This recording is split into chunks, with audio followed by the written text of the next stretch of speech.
আপনারা জানেন French ambassador কলনে এসেছিল, সেখানে বাংলাদেশ ফ্রান্সের সাথে বাইলেটারাল আমাদের যে সম্পর্ক সেটা কিভাবে আরো ভালোভাবে গড়ে তোলা যায় আগামী দিনে সেটা আলোচনা হয়েছে। বিশেষ করে বাংলাদেশ ফ্রান্সের মধ্যে অর্থনৈতিক সম্পর্কটা জোরদার কিভাবে করা যায় আগামী দিনে সেটা বলা হয়েছে। আর বাংলাদেশের বর্তমান প্রেক্ষাপটে সার্বিক আলোচনা হয়েছে। সাধারণত যেটা সবাই বলতে এখন একটা চিন্তা আছে বর্তমান রাজনৈতিক প্রেক্ষাপটে কি হচ্ছে না, এগুলো নিয়ে দীর্ঘ আলোচনা হয়েছে। নির্বাচন নিয়ে আলোচনা হয়েছে এবং স্বাভাবিকভাবে সবাই তো এটা নির্বাচনের অপেক্ষায় আছে যে আগামী দিনের বিনিয়োগ বলেই বিভিন্ন সিদ্ধান্তগুলো অনেকে নির্বাচনের অপেক্ষায় আছেন। তো সেদিক থেকে সবাই ফ্রান্সের পক্ষ থেকে বাংলাদেশের বিনিয়োগের বিষয়টা আছে। আর এই তো আর কিছু আছে না, আর তেমন কিছু তো নেই, এইটাই। অন্য জায়গা না ভাই, না এটা তো আলোচনা। ওরা চাওয়ার ব্যাপার, ওরা জানতে চাচ্ছে বর্তমান প্রেক্ষাপটটা কি বাংলাদেশের, মানে রাজনৈতিক প্রেক্ষাপটটা কি, নির্বাচন কবে হতে পারে, কবে বিএনপি কি ভাবছে নির্বাচন নিয়ে, এগুলো আলোচনা হয়েছে। আমরা বলেছি যেটা আমরা সবসময় বুঝি, জনগণ নির্বাচনের অপেক্ষায় আছে, ভোট দেওয়ার অপেক্ষায় আছে, যেটা সবাই বলে। এবং এটা আজকে এটা তো একটা জনমত সৃষ্টি হয়েছে, মানুষ ভোট দিয়ে তাদের সরকার নির্বাচিত করতে চায়, যে সরকার তার কাছে দায়বদ্ধ থাকবে, জবাবদিহি থাকবে।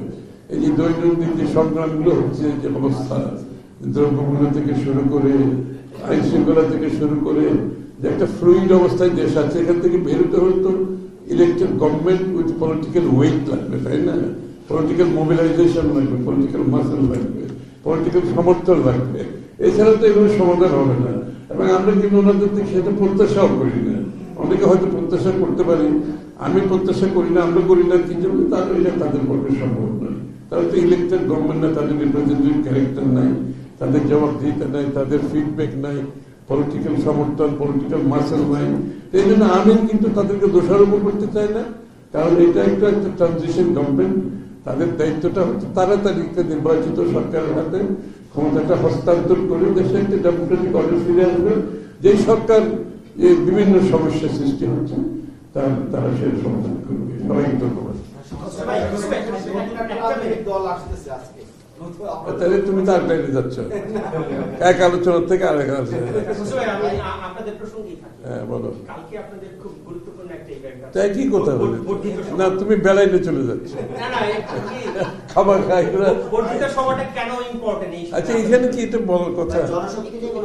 বর্ধিত সভা হচ্ছে বাংলাদেশের বিএনপির সর্বস্তরের নেতা কর্মীদের, তারা কি ভাবছে, তাদের তৃণমূলের সর্বস্তরের নেতা কর্মীদের, বিএনপির সর্বস্তরের নেতা কর্মীরা কি ভাবছে বর্তমান রাজনৈতিক প্রেক্ষাপট, নির্বাচন নিয়ে আগামী দিনের বিএনপির কি করা উচিত, তারা কি ভাবছে।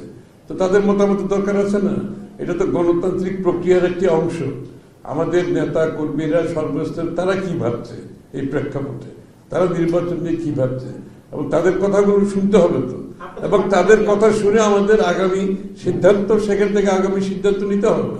এই জন্য বর্ধিত আমরা তো তাদের কথা শোনার জন্য ডাকা হয়েছে, তাই না?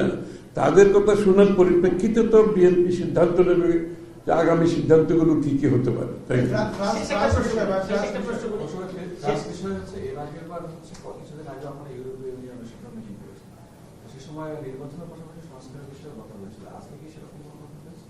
তাই জেনারেল ডিসকাশন আর কি, আলাদা স্পেসিফিক কিছু না, স্বাভাবিকভাবে না। আমরা বলেছি একটাই সংস্কার দরকার, বাংলাদেশের নির্বাচনের জন্য সংস্কার। আর বাকি সংস্কার যদি ঐক্যমত হয় ভালো, যেখানে ঐক্যমত হবে না সেটা আগামী দিনে প্রত্যেকটি দল জনগণের কাছে যাবে, তাদের পরিবর্তন ম্যান্ডেট কি সংস্কার তারা চায়, জনগণ মতামত দেবে, সেই পরিপ্রেক্ষিতে সংসদে এটা নির্ধারিত হবে। এটাই তো গণতন্ত্র, এটাই।